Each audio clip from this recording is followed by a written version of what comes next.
Bonjour à tous, bienvenue à Boisvert Radio. Aujourd'hui, c'est la 9e émission de cette deuxième saison de Boisvert Radio. Après avoir discuté soccer la semaine dernière, on retourne dans le hockey cette semaine parce qu'il s'est passé beaucoup de choses récemment. Soit le repêchage de la Ligue nationale de hockey, l'ouverture du marché des joueurs autonomes dans la LNH également, le début de la saison de la LHMQ, puis son arrêt. Bref, plein de choses à jaser et ça tombe bien parce qu'on a deux experts en la matière avec nous ce soir. D'abord, le moins expert des deux, c'est mon collaborateur qui nous accompagne ce soir, James Letourneau. Salut James, ça va? Salut Charles, ça va bien toi? Ouais, super. Écoute, je suis très content que tu sois là ce soir parce qu'on parle d'un sujet qui nous passionne tous les deux, soit le hockey. Et pour ce faire, notre invité de ce soir est Stéphane Leroux. Stéphane est un journaliste à RDS depuis 1990. Il a couvert le Midget 3, la LHMQ, les tournois internationaux de Hockey Canada, comme par exemple la Coupe Linka Gretzky, les championnats mondiaux juniors de l'IHF, les repêchages de la LNH, la Ligue américaine de hockey, avec entre autres le Rocket de Laval. C'est la référence de hockey junior, je dirais, au pays. Donc, ça me fait extrêmement plaisir de le recevoir aujourd'hui. Stéphane Leroux, bienvenue à Boisvert Radio. Comment vas-tu? Bonsoir, ça va bien, merci. J'espère que ça va bien pour vous aussi. Oui, super. Écoute, on va commencer par parler un peu de ta carrière de journaliste. D'abord, dans tes débuts dans le métier, je sais que tu es allé à ATM au Cégep de Jonquière. Parle-moi un peu de tes études et de ton cheminement dans le métier de journaliste. Moi, écoute, depuis que j'ai l'âge de 7, 8, 9 ans que je rêve d'être journaliste sportif, c'est sûr qu'à ce moment-là, on n'envisageait pas la télévision nécessairement parce que RDS n'existait pas. Alors, je me voyais plus travailler dans un journal. J'étais de ce genre de petit garçon quand j'avais 8-9 ans que ma mère me laissait 25 sous sur le comptoir le vendredi soir, puis le samedi matin, quand je me levais, je partais au dépanneur, puis j'allais acheter le journal et je commençais toujours par la section sportive. J'ai été camelot pour la presse, le Journal de Montréal. Une anecdote que j'aime raconter, j'avais une cliente, une madame qui devait avoir 70 ans à l'époque. Je lui livrais la presse tous les matins, mais elle n'a jamais eu son cahier des sports. Parce que quand les journaux arrivaient chez moi, j'enlevais le cahier des sports d'une copie de la presse, je mettais un petit X dessus pour être sûr de ne pas me tromper. Puis Mme Stewart, qu'elle s'appelait, elle a reçu la presse pendant 1 an et demi, 2 ans avec moi comme camelot. Elle n'a jamais eu le cahier des sports, puis elle m'en a jamais parlé. Alors, il faut croire que ça ne dérangeait pas trop. Puis moi, je gardais mon cahier des sports. Alors, c'est pour te raconter un peu que ça part de loin, tout ça. J'ai été au secondaire, puis à cette époque-là, quand j'étais au secondaire, on ne m'avait pas parlé de Jonquière. Moi, je disais que je voulais être journaliste sportif. Alors, les orienteurs me disaient, va te chercher un deck au cégep général, puis tu pourras aller à l'université en communication par après ou en lettres. Et je n'avais pas entendu parler du cégep de Jonquière. Alors, j'ai fait un cours en administration au cégep Édouard-Montpetit. Et c'est pendant que j'étais à faire ce premier deck-là à Édouard-Montpetit que là, on m'a parlé de Jonquière. J'ai dit, wow, ça, c'est pour moi. Alors, au lieu d'avoir un deck et un bac, j'ai 2 decks. J'ai deck en administration, deck en communication. J'ai toujours pris mon cours en ATM comme si ça avait été mon cours universitaire. Puis, dès que je suis arrivé là-bas, je me suis intéressé au hockey. J'ai été engagé dès la première année que je suis arrivé là-bas par l'équipe Midget 3A qui s'appelait à l'époque les Cascades du Saguenay-Lac-Saint-Jean. Aujourd'hui, c'est les élites de Jonquière. Ouais. Alors, la première année, je voyageais pas avec l'équipe. Je faisais les petites tâches connexes. J'étais l'annonceur maison. Je prenais les statistiques pendant les matchs. Puis la deuxième, la troisième année, là, je voyageais avec l'équipe. J'avais pratiquement un job d'assistant gérant. Là, je réservais les restaurants, les hôtels, tout en continuant à prendre des statistiques, à faire des petits reportages à la radio. Et c'est comme ça que ça a commencé. Quand mon cours a fini en 90, en fait, il faut que je dise qu'à l'été 89, quand RDS a ouvert, on parlait de ça évidemment dans les journaux à Montréal. Moi, j'avais été faire application parce que je me disais, hey, c'est ma chance, un réseau de sport, je vais être journaliste sportif. Puis comme il me restait 1 an à faire à mon cours, les patrons de l'époque trouvaient qu'ils auraient pu m'engager, mais ils disaient aussi, tu sais quoi, tu as investi 2 ans à Jonquière, pourquoi tu ne vas pas finir ton cours, tu sais? Puis à cette époque-là, aujourd'hui, ça peut paraître bizarre, mais les gens étaient douteux de savoir si RDS, ça fonctionnerait. Tu sais, un canal de sport 24 heures par jour, à ce moment-là, c'était pas... Oui, ça marchait en anglais à TSN dans un pays, mais dans une province comme le Québec, qui était quand même petit. Alors, il y en a qui disaient RDS, ça va fermer dans 3 mois. Tu sais. Puis il y en a d'autres qui disaient non, c'est la voie de l'avenir. Tu sais. Il y avait comme 2 pensées qui se confrontaient. Alors, moi, l'entente que j'avais prise avec les patrons à l'époque, c'est parfait, je vais aller finir mon année. Je pense que c'est vrai, j'ai investi 2 ans là-bas, mais promettez-moi que vous allez me prendre en stage. Et le 25 septembre, RDS a ouvert le 1er septembre 89. Le 25 septembre, à Jonquière, je recevais ma lettre comme quoi je serais le stagiaire de avril 90 à RDS. Alors, j'ai été le premier, dans le fond, de Jonquière à faire son stage à RDS. Il y en a eu plusieurs autres par après qui travaillent dans le milieu, des David Arsenault, des Daniel Melançon, il y en a eu plusieurs. Mais moi, j'ai été le premier. Et je suis arrivé à RDS en stage le 28 mars 90. Et on a fêté le 30e anniversaire en confinement en mars dernier. Alors, je fais partie des chanceux qui, quand ils avaient 9 ans, disaient « Moi, je veux faire ça dans la vie. » Puis, c'est arrivé. Good. Ouais, ça fait pas mal le saut pour ma prochaine question. C'était en fait que ça faisait 30 ans que vous étiez à RDS. Ouais. Vous êtes un habitué de faire de la télé, vous l'avez dit. Qu'est-ce que cela signifie, ces 30 ans au réseau des sports pour vous?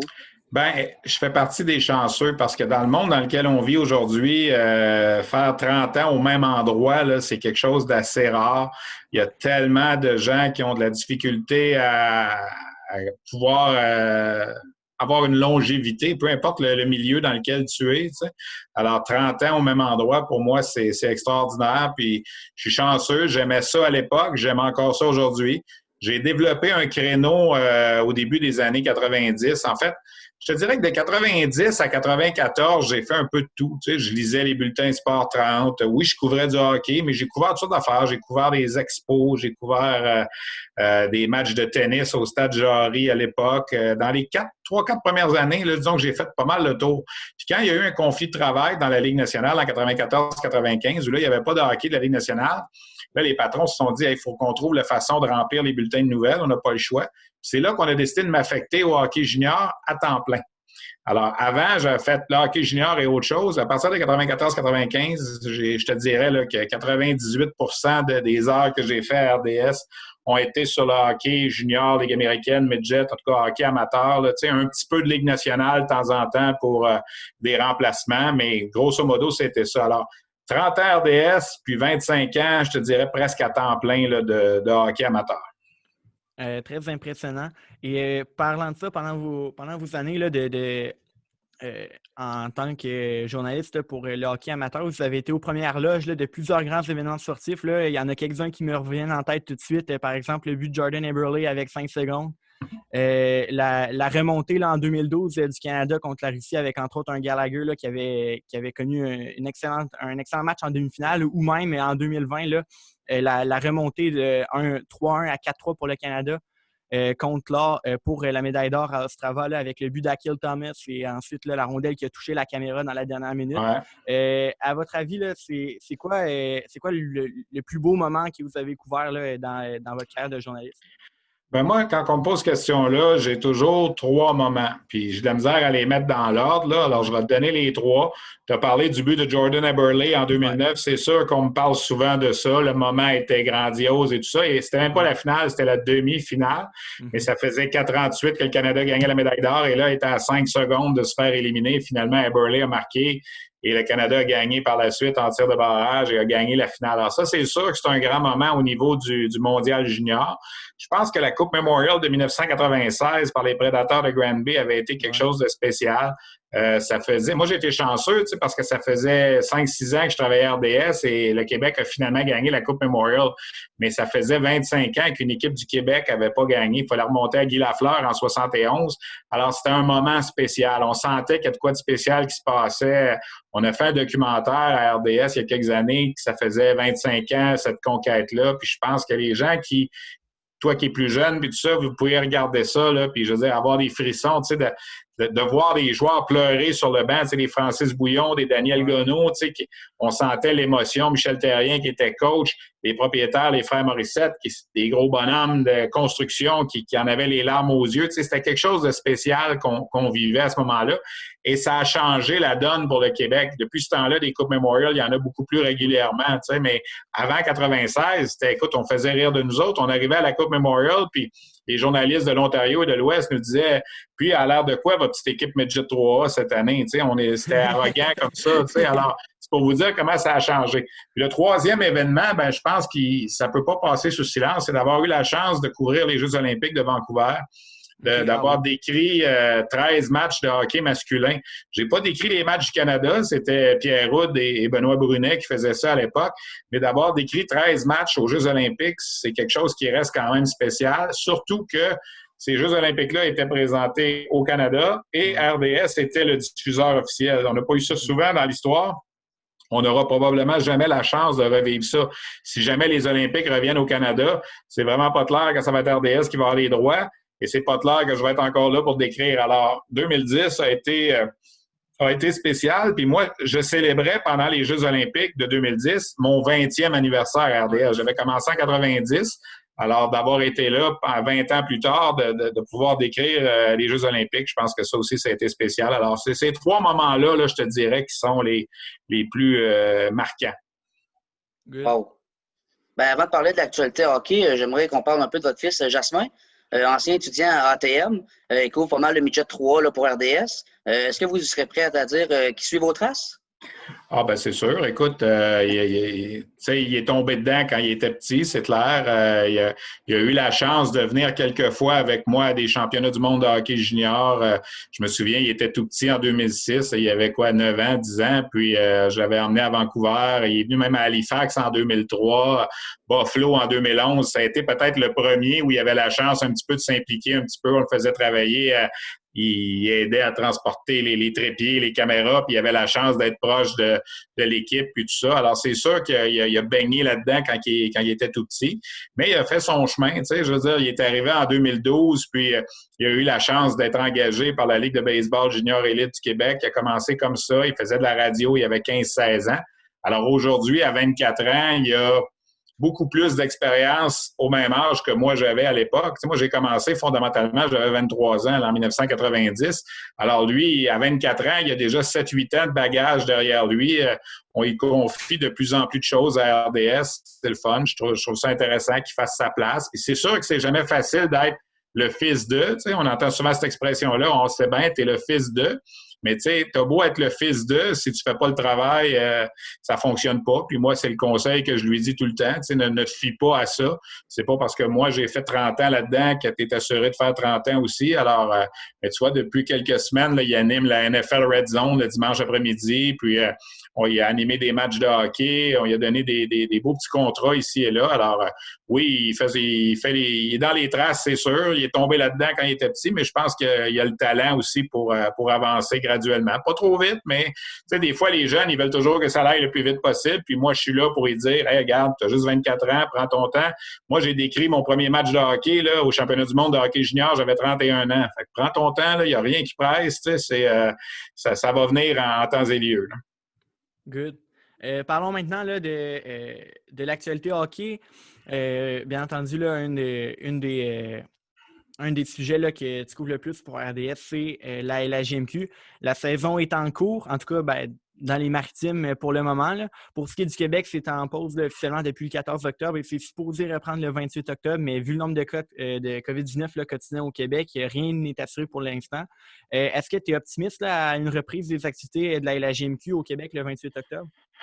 Peut-être pas le 28, honnêtement, là, mais j'espère en novembre qu'on va être en mesure de reprendre. Ça avait bien fonctionné au début. Tu sais, pendant les matchs hors concours, au mois de septembre, il n'y avait pas eu de cas de COVID. On a commencé au mois d'octobre. Là, oups, il y a eu cet incident-là à Boisbriand, Sherbrooke. Là, on a sorti les zones rouges. Écoute, c'est pas facile. Là. Je veux dire, on va se le dire, c'est pas simple. Mais la Ligue junior majeure du Québec met tout en place pour espérer que les joueurs puissent jouer. Tu sais, en Ontario puis dans l'Ouest, parce qu'ils ont des équipes aux États-Unis, c'est plus compliqué en ce moment. L'Ouest, c'est pas avant janvier. L'Ontario, on avait parlé de décembre. C'est pas sûr encore. Au moins, au Québec, on a joué un petit peu à date.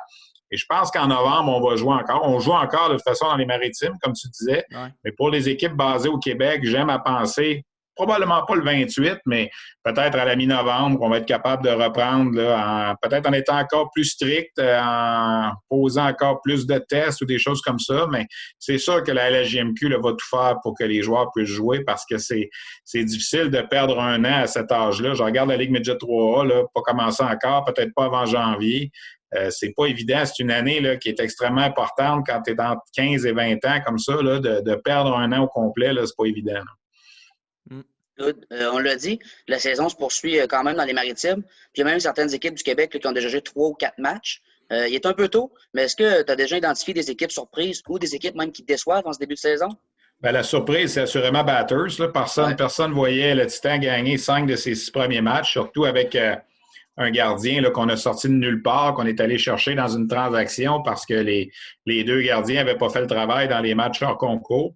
Alors, de voir le Titan avec déjà 5 victoires en 6 matchs, une défaite en bris d'égalité, oui, ça, c'est la surprise.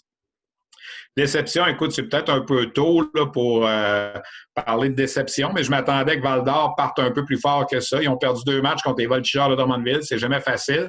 Les Foreurs, selon moi, c'est l'équipe à battre cette année sur papier. Mais c'est pas sur le papier que ça se joue, comme on dit, c'est sur la glace.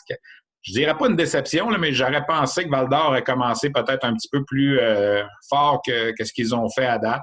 Ils ont toute une machine. Ils ont été chercher Jacob Pelletier, notamment, qui est un des meilleurs joueurs de la Ligue. Alors, je pense que Val-d'Or va être éventuellement une équipe à surveiller de près. Dans la même ligne un petit peu, quels sont les joueurs qui se démarquent le plus dans ce début de saison de la LHJMQ? Est-ce qu'il y a vraiment des joueurs là, qui ont retenu ton attention? Bien, écoute, tu sais, dans le junior, il y a toujours 2 catégories de joueurs. Tu as les joueurs qui sont déjà repêchés, qui sont établis, puis tu as les autres. Hendrix Lapierre a eu un très bon camp d'entraînement avec les Saguenayens, un bon début de saison avec l'équipe aussi. Lui, je pense que il y a beaucoup de choses à prouver cette année. Il était repêché en première ronde par Washington. Tout le monde avait un petit peu peur à cause de son état de santé. Alors lui, oui, c'est sûr qu'il y a un bon départ, puis tant mieux, comme on dit. Tu sais, tu as des joueurs, tu regardes un Cédric Desruisseaux qui a 20 ans avec les Islanders de Charlottetown, qui est bien parti. Meilleur pointeur de la Ligue pour l'instant. Ouais. Moi, j'adore Xavier Simoneau des Voltigeurs de Drummondville, qui, même s'il n'a pas été repêché, encore une fois, il démontre beaucoup de caractère. Quand tu compares ses statistiques, ça se compare avantageusement à des joueurs de petits gabarits qui n'ont pas été repêchés comme lui puis qui se sont rendus dans la Ligue nationale. Les David Desharnais, les Jonathan Marchessault, les Yannick Gourde. Je te dis pas que c'est le prochain, là, mais écoute, il est dans cette lignée-là en termes de statistiques. C'est un joueur de 5 pieds 7. Écoute, il n'est pas repêché, là, mais surprenez-vous pas, il va être au camp d'équipe Canada Junior, fort probablement. Puis il est là pour mêler les cartes. Lui, il n'a absolument rien à perdre. Il va se battre contre des gars qui sont repêchés en première, deuxième ronde dans la Ligue nationale. Mais comptez-le pas pour battu là-dedans, loin de là. Lui, moi, je trouve que c'est une belle histoire. Il a 10 points, lui, avec en 4 matchs depuis le début de la saison. Alors, c'est certain que ça, c'est, je te dirais, les joueurs là, qui retiennent mon attention depuis le début de l'année. Mais c'est tôt encore. Là. On parle, il y a des équipes qui ont seulement que 2 matchs de jouer. Alors, c'est difficile de vraiment là, dire lui, il a un bon départ, lui, il en arrache. On va se donner du temps un petit peu. Là. Good. C'est sûr. Aussi, on a vu les règlements changer au niveau des bagarres. 5 minutes disparues pour maintenant 15 minutes, donc le 5 minutes majeur plus un 10 minutes de mauvaise conduite. Puis également là, un match de suspension après 3 bagarres. Quel est votre avis sur les règles plus strictes par rapport aux bagarres justement dans la LHJMQ? C'est en train de s'enrayer de façon naturelle, je te dirais. Écoute, tu sais, moi j'ai commencé à une époque, puis déjà c'était moins pire, là, mais tu sais, je vais vous donner des chiffres un peu, là. Dans une saison, au début des années 90, il pouvait y avoir 1000 batailles dans une saison junior à l'époque de 500-600 matchs. Tu sais, en 2005, on avait déjà descendu ça à 700 bagarres par année. Tu sais, c'est énorme quand tu penses à ça. Tu dis 700, c'est un gros chiffre, mais bon, en 560 matchs, tu dis, bah, ça fait une bataille écart par match à peu près. Tu sais. Là, il y a eu l'incident Jonathan Roy en 2008-2009. On avait déjà mis des règlements plus stricts à ce moment-là, les règlements d'instigateurs, les règlements de...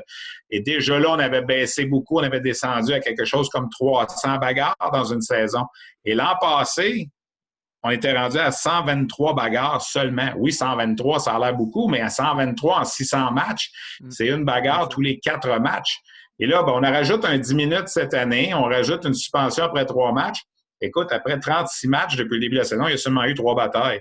Alors, c'est 1 par 12 matchs. C'est sûr que peut-être la COVID en décourage quelques-uns, là, puis on se dit, ben, c'est pas le temps d'être expulsé du match quand tu joues seulement un match ou 2 par semaine, tu sais, le calendrier étant ce qu'il est. Mais c'est quelque chose qui s'en va de façon naturelle. Je sais pas si le 10 minutes va vraiment en décourager plus. Tu sais, on dit toujours, tu sais, il y a des gens qui suivent ça de loin et qui disent, hey, pourquoi on les enlève pas au complet, les bagarres? Tu sais, pourquoi on... Mais t'enlèves ça comment au complet? Parce que tu aurais beau dire aux joueurs, hey, tu vas être expulsé du match si tu te bats. Il va en avoir pareil, des bagarres. L'exemple que je donne tout le temps, c'est l'alcool au volant. C'est pas permis, l'alcool au volant, mais on en arrête à tous les jours des gens qui conduisent malheureusement en état d'ébriété. Alors, même si tu disais, hey, si tu te bats, tu as un match de suspension ou 2 matchs de suspension, il va en avoir quand même. Ouais, je veux dire, au baseball, tu n'as pas le droit de te battre. Il y en a des bagarres, je veux dire, c'est... Alors, moi, je pense que le travail se fait là, depuis maintenant. On peut parler des 12-14 dernières années. Ce qui se passe cette année, c'est un pas de plus dans cette direction-là. Puis écoute, c'est rendu, moi, je regarde des matchs, là, il y a 8 matchs un vendredi soir. Des fois, il y a un combat en 8 matchs. Là, je veux dire, c'est pas quelque chose. Puis l'autre affaire aussi, c'est que c'est pas des combats planifiés comme on avait avant. Tu sais, le joueur qui s'en va à la mise au jeu, qui parle à l'autre côté, hey, on se pogne dessus, puis let's go, on y va, on est là pour faire un show. Il n'y a plus de joueurs dans les équipes juniors qui ne servent qu'à ça. Tu sais, moi, quand j'ai commencé, au début des années 90, il y en avait 2 puis 3 par équipe. Puis, ils ne savaient pas jouer au hockey, là, mais ils sont là pour se battre. Ils étaient là pour se battre. Tu sais, puis, alors, quand je vois l'évolution que ça a faite, je me dis, c'est une question de temps, là, il n'y en aura pratiquement plus. Good. Je te cite sur Twitter le 5 juin dernier au sujet des récalcitrants dans la LHMQ. Dites-vous que 95% des cas des récalcitrants, ce n'est pas le jeune qui décide, mais bien les parents ou l'agent. Vous ajoutez aussi qu'en parlant des agents, que certains nuisent au système. Selon toi, là, quelle est la solution à l'éternel problème des joueurs indécis dans la LHMQ? On l'a réglé de plus en plus. On donne des choix compensatoires quand les gars ne viennent pas. Tu sais, tu ne peux pas forcer un joueur ou une famille à mettre un fusil sur la tempe et à dire si tu y vas pas, on va te tuer. Là. Je veux dire, ça n'a pas de bon sens. Là, tu sais. Alors, il y a des joueurs, il y a 2 catégories de joueurs. Tu as des joueurs qui ont plus qu'une option, puis tu as des joueurs qui ont juste une option. Alors, c'est sûr que le joueur qui a juste une option, il se fait repêcher par Bécomo, Val-d'Or ou Cap-Breton. Ben oui, monsieur, moi y aller, donne la main, puis je vais être là. T'en as d'autres qui ont l'option d'aller junior majeur, mais ils ont l'option d'aller dans des collèges américains. Pour toutes sortes de raisons. C'est des familles bien nanties, c'est des bons étudiants, c'est des bons joueurs de hockey. Puis... Alors, n'importe qui, dans n'importe quel domaine, quand tu as plus qu'une option, c'est tout à fait intelligent d'explorer tes options. Tu sais, je veux dire, tu as une job X là, qui t'est offerte, ça donne ça, tu as une job Y là, tu regardes tes options. Tu peux pas dire, tu sais, je vois des gens des fois qui écrivent, tu devrais forcer le joueur s'il vient dans la Ligue junior majeure à aller, tu sais, à signer un papier et à dire je vais me présenter peu importe où je suis repêché. Tout le monde va le signer, ce papier-là. Puis une fois que le repêchage va être fait, si l'équipe ne fait pas son affaire, va dire ah ben j'ai changé d'idée. OK, puis là, tu as changé d'idée, tu ne peux pas l'empêcher de jouer au hockey s'il décide qu'il s'en va aux États-Unis. C'est sûr que c'est plate que Halifax, Moncton, Saint-John, Québec sont capables plus facilement d'attirer des joueurs que Val-d'Or, Bécomo, Cap-Breton. C'est triste. Je comprends tout ça, puis c'est pas le fun pour les partisans de ces équipes-là. Mais qu'est-ce que vous voulez qu'on fasse?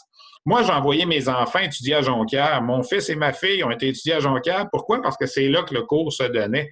Si le cours s'était donné à Saint-Hyacinthe aussi, le même cours, peut-être que j'aurais aimé mieux qu'il y ait à Saint-Hyacinthe parce que ça aurait été moins loin.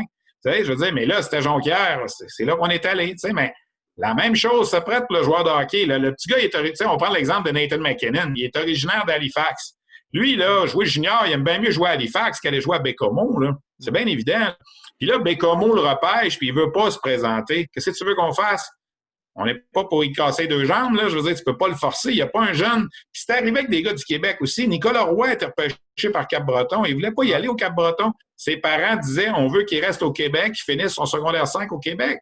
Moi, le père de Nicolas Roy m'avait appelé et m'avait dit Monsieur Leroux, moi, si mon fils s'ennuie puis il m'appelle l'an prochain, si je veux aller le voir au Cap-Breton, il faut que je prenne 3 avions puis ça va me prendre 20 heures pour aller le voir.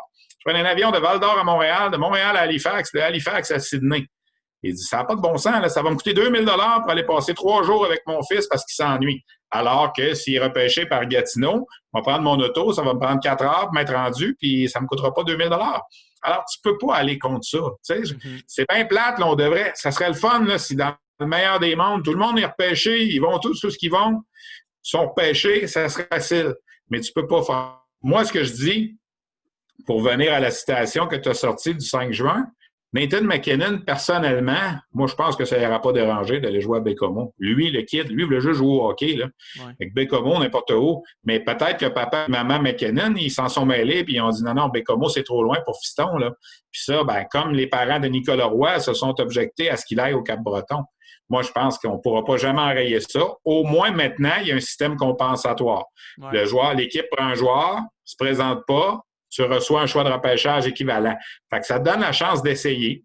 Tu sais, Victoriaville le fait l'an passé. Guillaume Richard ne s'est pas présenté. Ils ont repris un premier choix cette année, puis ils n'ont rien perdu dans l'échange.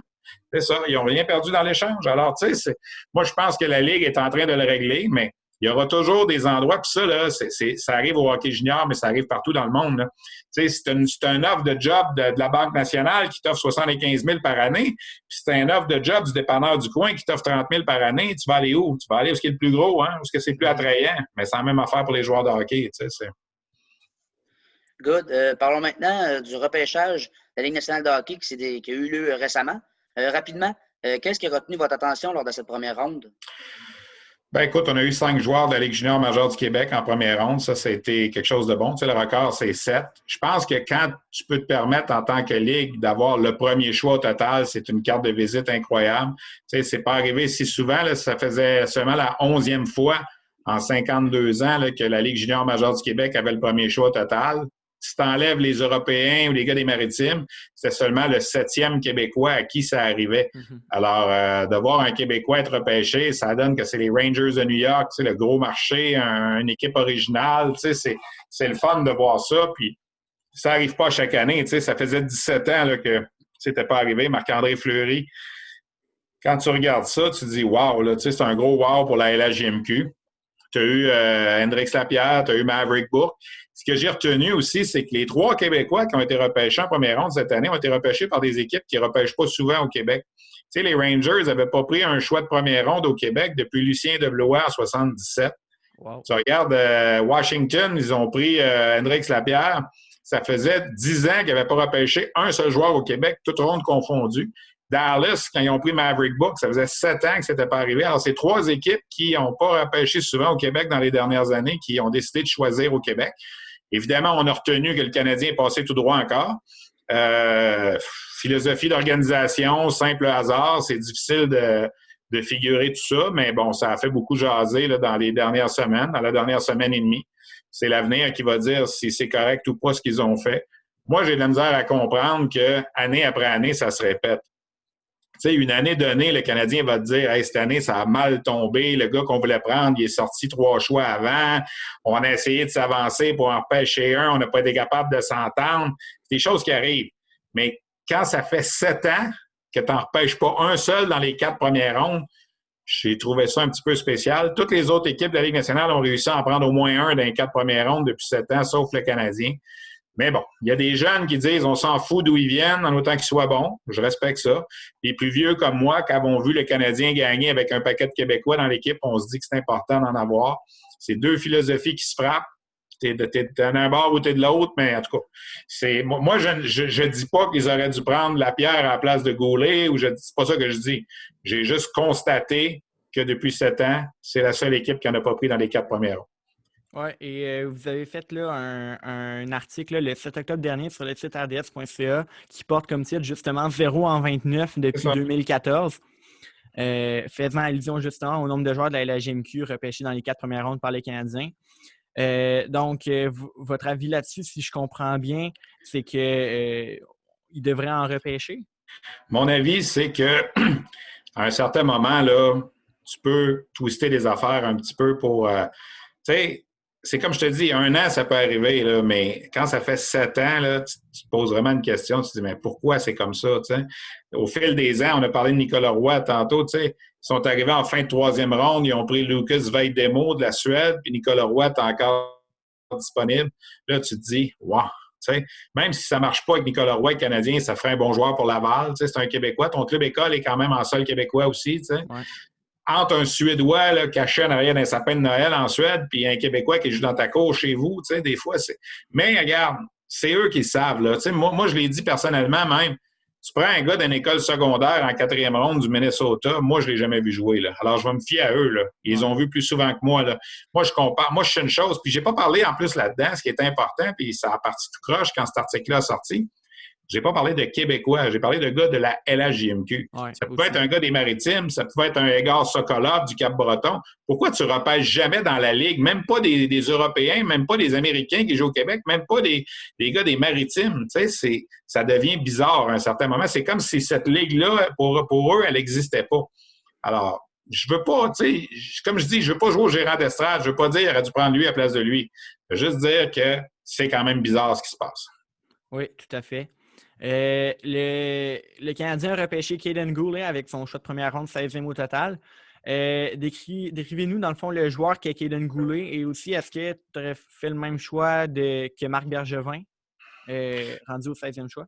Ben écoute, c'est un défenseur défensif. C'est un défenseur qui... tu sais, tu as besoin des gars comme ça, des gars qui vont probablement être sur une deuxième paire de défense. Tu sais, un joueur qui a... Écoute, je le connais pas autant que les joueurs de la LHJMQ. Je l'ai vu jouer au Mondial des moins de 18 ans. Il était capitaine du Canada. Alors, ça donne déjà une bonne idée de son leadership. C'est un gars qui va frapper probablement à la porte d'équipe Canada Junior cette année. S'il n'est pas dans l'équipe, il va être pas loin. Comment je dirais ça? Oui, je pense que ça aurait été le choix à faire. Moi où j'ai été surpris, c'est que je pensais qu'on prendrait un attaquant. Ouais. On avait tout pointé, mais ça fait 2 ans de suite qu'on se fait feinter. L'année passée, on pensait que ça pourrait être un défenseur. Ils sont arrivés avec Cole Caulfield.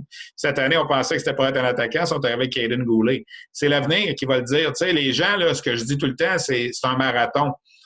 L'important, c'est pas de savoir si lequel va être meilleur l'an prochain ou dans 2 ans, c'est lequel va être meilleur dans 5 ans, dans 6 ans. T'sais.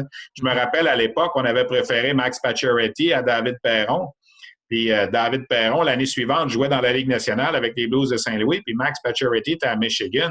Et tout le monde criait au meurtre. T'sais, voyons donc, on a laissé passer un Québécois. Pacioretty, il joue dans un collège. L'autre est déjà dans la Ligue nationale.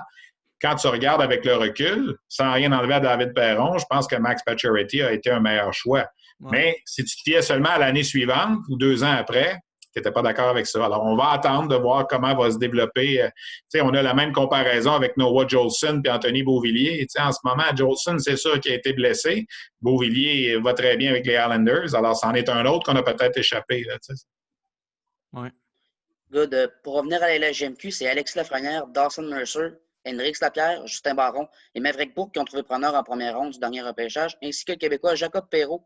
On peut passer Lafrenière, là, parce que c'est comme trop évident. Mais quel atout ont fait en sorte que chacun de ces joueurs-là ont été des choix de premier tour dans la Ligue nationale? Ben, ils ont tous des qualités différentes. T'sais, quand tu n'es pas un choix de première ronde par hasard. T'sais, Jacob Perrault, c'est vraiment un bon marqueur qui fait penser à son père à l'époque. Je veux dire, Yannick Perrault en a compté 87 dans les juniors majeurs du Québec à sa dernière saison. C'est le dernier gars qui a compté 80 buts d'une saison. On verra peut-être plus jamais ça. Le fils a du talent de marqueur dans le nez, c'est sûr. Tu regardes un Mercer, il est capable de jouer dans les deux sens de la patinoire, fait beaucoup penser à un Patrice Bergeron. Tu regardes un Lapierre, ben oui, il y a eu des blessures, mais c'est quand même un gars qui amène de bons chiffres, qui est présent, qui a un pouvoir offensif, qui a un bon lancer. C'est un premier au total dans la LHJMQ comme Lafrenière a été. Justin Barron, défenseur droitier, qui est quand même imposant physiquement, qui est capable de jouer dans les deux sens de la patinoire. Maverick Bourque, capitaine à Shawinigan, fait penser à Anthony Beauvillier, comme je disais tantôt. Alors, chacun de ces joueurs-là ont leur qualité. Tu n'es pas un premier choix dans la Ligue nationale par hasard. Lequel de ceux-là, oublie Lafrenière, comme tu as dit, quand tu vas prendre les 5 autres, lesquels auront la plus belle carrière, c'est peut-être même pas celui qui est Mercer, c'est peut-être même pas Bourque, c'est peut-être celui qui a été pris en 3e ronde, qui va être le meilleur dans quelques années. Christopher Le Temps n'avait pas été choisi en première ronde à l'époque, puis il est devenu tout un défenseur. Marc-Olivier Vlasic à San Jose, 3e ronde. Alors, il faut faire attention. Là. Bruno Gervais dit tout le temps, mon analyste au Rocket, le repêchage, c'est la journée la plus surévaluée du hockey. C'est que tout le monde se fie au rang que tu es choisi. Mais dans plusieurs années, le rang, on s'en fout. Là. Je veux dire, Maxime Talbot, 8e ronde, il a compté 2 buts dans un 7e match de finale de la Coupe Stanley.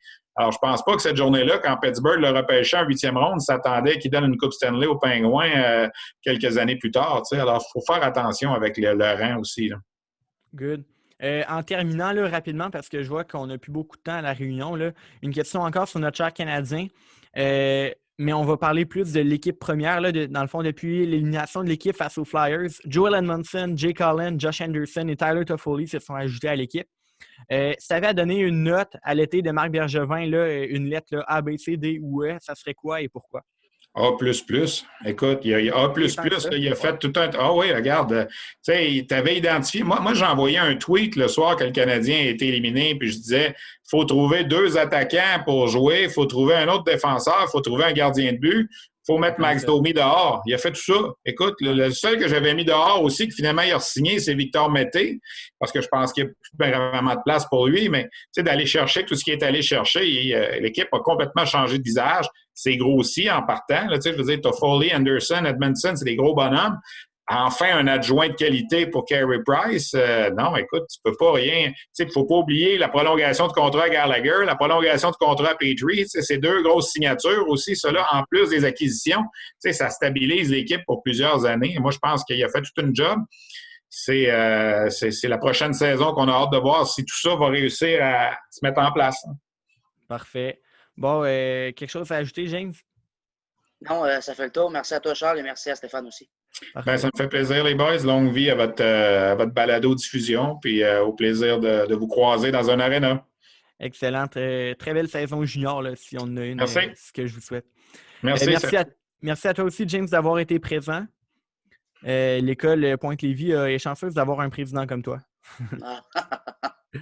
Merci à vous aussi, chers auditeurs, d'avoir été à l'écoute. Je vous dis à la semaine prochaine pour une prochaine émission à Boisvert Radio.